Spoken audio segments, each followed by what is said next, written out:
Hello viewers, Namaskar, Adab, Sat Sri Akal. Once again I welcome you all in my YouTube channel Oasis GS Classes.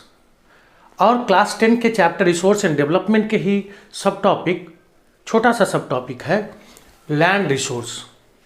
इसके बारे में जानेंगे। Land resource में दो शब्द है, लैंड एंड रिसोर्सेस। लैंड मतलब धरा, धरती, भूमि। Land is the surface of earth on which we are living. We are doing all the activities. Activities may be very important, that is related to agricultural activities, industrial activities, and activities related to day-to-day life. So everything we are doing on land. फिर ये land resources कैसे हुआ? तो land is used for several purposes, for the agricultural activities, for the infrastructural development, for the industrial development. We are doing all these things. We are playing छोटे से छोटे क्रियाकलाप से लेकर बड़े से बड़े क्रियाकलाप, वह आर्थिक क्रियाकलाप हो या कोई भी हो, सारे क्रियाकलाप इसी धरती पर करते हैं। जन्म से लेकर मृत्यु पर्यंत we are doing all activities. एक तरह से ये समझिए कि ये धरती एक रंगमंच है और हम लोग सभी इस रंगमंच पर अलग अलग पात्र में, कोई अलग अलग रंग पात्र मतलब अलग अलग पेशा में संलग्न है, अलग अलग पात्र के रूप में हम लोग अपना क्रियाकलाप करते हैं और फिर अंत में इसी धरती में समा जाते हैं। तो this is all about land and it is the resource of an utmost importance. और दूसरा सवाल है, why is it important to know the use of available land? Use of available land, उपलब्ध भूमि का प्रयोग को जानना क्यों महत्वपूर्ण है? Because it is the resource of finite magnitude, limited extent, मतलब इसका विस्तार सीमित है। आपको मालूम है कि भूमि रबर की तरह फैलता नहीं है कुछ, तो ये इसका जो विस्तार वह सीमित है और उस सीमित विस्तार पर ही अपने सारे आर्थिक क्रियाकलाप को करना है, सारे क्रियाकलाप को करना है।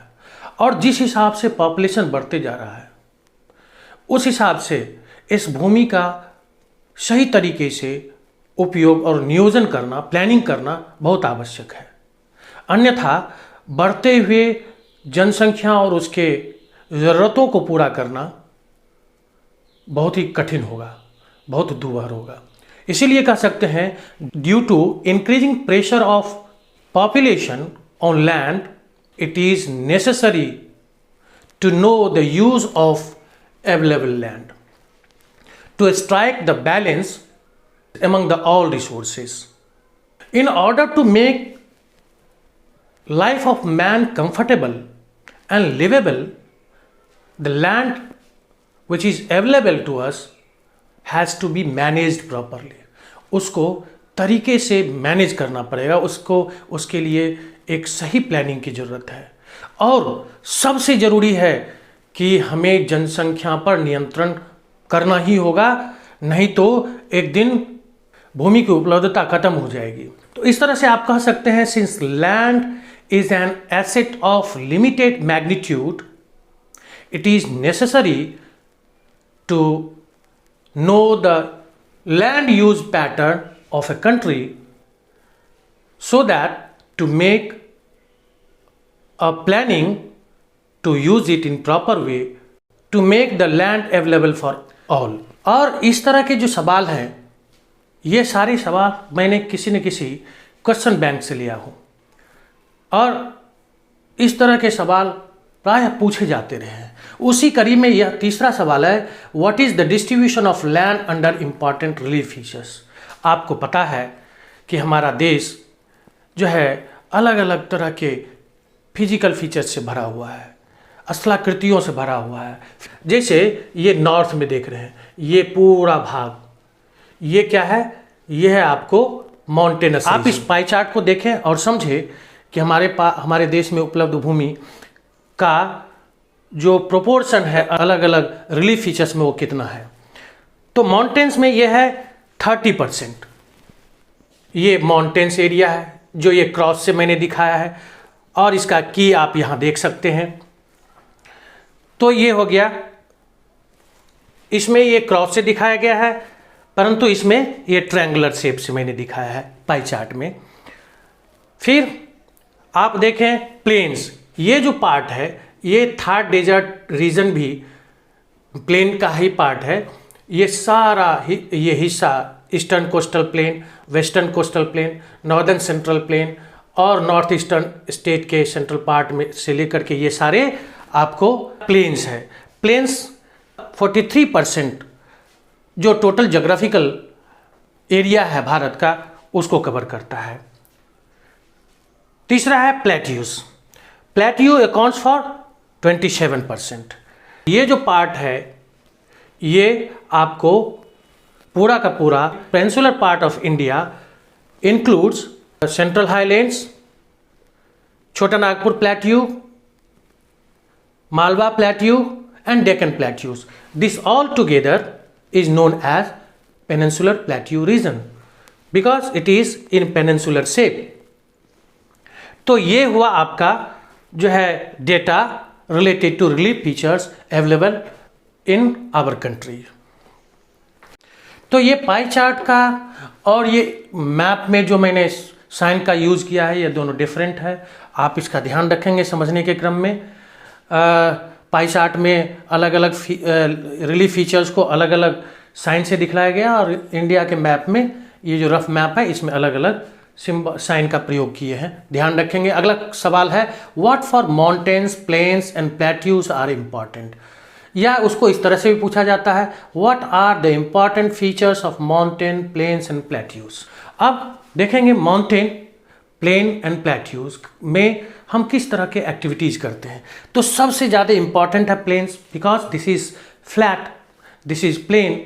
Most of the activities can be done easily on the land, चाहे वो रेलवे लाइन का डेवलपमेंट का वर्क हो, चाहे रोड का डेवलपमेंट हो, चाहे कोई भी इंफ्रास्ट्रक्चरल वर्क हो, वह इस पर आसानी से होता है प्लेन होने के कारण। खास करके प्लेन जो है आपको एग्रीकल्चरल एक्टिविटीज़ के लिए सबसे इम्पॉर्टेंट है। ये हमारी सबसे पहली आवश्यकता होती है भोजन, जहाँ जो हमें प्लेन से ही प्राप्त होता है। उसके बाद माउंटेनस रीजन, ये चूँकि ऊंचा नीचा होता है, हाईलैंड होता है, इसलिए यहाँ सड़क मार्ग का निर्माण, रेलवे लाइन का निर्माण कठिन होता है। तो यहाँ इंफ्रास्ट्रक्चरल डेवलपमेंट थोड़ा कम होता है, लेकिन टूरिस्ट प्लेस के रूप में इसको विकसित किया जाता है। और सबसे बड़ी बात है, the most important things is this is the source of perennial rivers, सदावाहिनी नदी। जितनी भी सदावाहिनी नदी हमारे देश में बहती है वह मैक्सिमम आपको हिमालय से ही निकलती है, और वह हमारे कृषि कार्य के लिए और अनेक कार्यों के लिए जीवनदायिनी है, वह एक जीवन रेखा की तरह है। अब हम चलते हैं प्लेट्यू रीजन में। प्लेट्यू रीजन भी बहुत महत्वपूर्ण रीजन है। ये जो रीजन है इसे कहा जाता है, this region is the storehouse of minerals. Most of the mineral based industries are established in this region. Why? Because raw material for those industries, mineral based industries, are available here only. So, but in agricultural region, agro based industries are flourishing. तो इसका अपना महत्व है। आज के पाठ में हम लोगों ने लैंड रिसोर्स के बारे में ये सारी बातें की। अगले क्लास में हम लोग लैंड यूटिलाइजेशन के बारे में पढ़ेंगे, जिसमें देखेंगे कि उपलब्ध भूमि का उपयोग किन किन रूपों में करते हैं, फॉरेस्ट कवर कितना होना चाहिए, वो है कि नहीं है, एग्रीकल्चरल एक्टिविटीज़ कितने पोर्शन पर करते हैं, इन सारी चीज़ों को देखेंगे। वेस्टलैंड को देखेंगे, फॉलो लैंड को देखेंगे, तो इस तरह से उसका अध्ययन करेंगे। आज के क्लास में इतना ही। जय हिंद।